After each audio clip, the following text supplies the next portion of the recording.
Hello, this is Sarah Abraham. Today I'm going to talk about my Try It science activity with one of my students. I took advantage of a student's curiosity to engage him in a science activity. The student is a bright but challenging student. The student was having a meltdown and was distracting the class. The class was sitting at their desks, working on the math worksheet, when my student began hitting himself in the head. I noticed and immediately addressed the situation. I addressed the situation by asking my CT if I could take my student on a walk and spread bird seeds.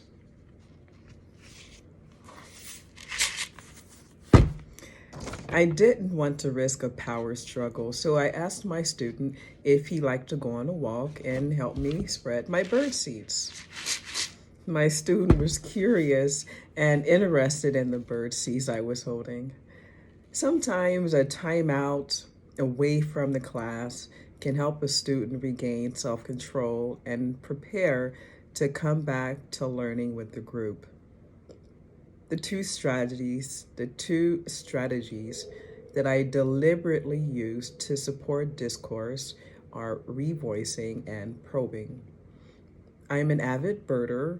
Bird watching helps hone your patience skills. Bird watching lowers your heart rate. When I observed the student having a hard time in class, I thought bird watching would be a holistic way to help him perfect his self-control because bird watching can be calming. I chose to do an experiment to see if the birds were provided with bird seeds, will they still munch on the specific plants in the school garden that they were enjoying at the time? I listened to my student as he made observations about the birds around us. I wanted to provide my student with many opportunities to practice listening and sharing, to build the necessary skills to participate in inquiry science. One area that we gave special attention to was the school's garden. The garden is lush and plentiful. It's a bird's paradise. My student and I spoke to the gardener, who explained to us a problem she was having. Birds were munching on a particular plant, and the gardener was trying to figure out how to stop this from happening. I suggested one way to solve the bird problem is to divert the bird's attention from the plant to the bird seeds. I wondered aloud if the birds love seeds or flowers more. When my student shared his ideas, I revoiced what he said to make sure that I understood him correctly.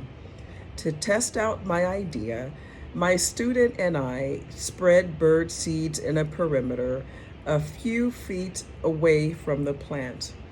My student's favorite subject is math. I compared the perimeter to the tiling with unit squares to make arrays that the class is currently working on. Students are currently learning to apply the distributive property as a strategy to find the total area of a large rectangle by adding two products.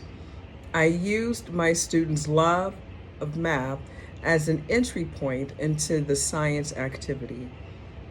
I wanted to give my student the time and space to grapple with the ideas and to probe his thinking.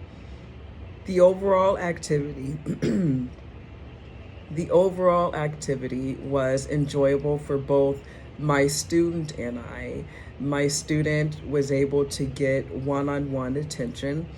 He got to talk about math, and we engaged in a science activity that hopefully saved the flowers that the birds were devouring. Thank you.